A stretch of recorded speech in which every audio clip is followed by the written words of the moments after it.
রামপুরহাটের সবার যখন মিও আমরে ঘোরা হয়ে গেছে, তখন আমি আর রূপকথা গেলাম মিও আমরেতে কেক খেতে।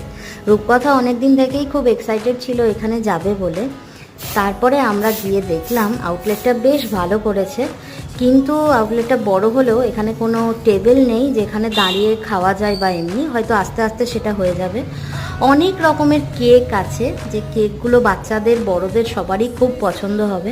আর পেস্ট্রির প্রচুর কালেকশান আছে, আর পেস্ট্রির দামগুলো বেশ অ্যাফোর্ডেবল, এবং যেহেতু ভ্যারাইটিস আছে চুজ করা যায় অনেক রকমের মধ্যে থেকে। পেস্ট্রি ছাড়াও দেখলাম নোনতা খাবারের অনেক কালেকশান আছে, যেমন চিকেন ইন্টারনেট বা ফিশ ফ্রাই, যেগুলো নিউ আমরের আউটলেটে পাওয়া যায় সেগুলো সবগুলোই এখানে আছে।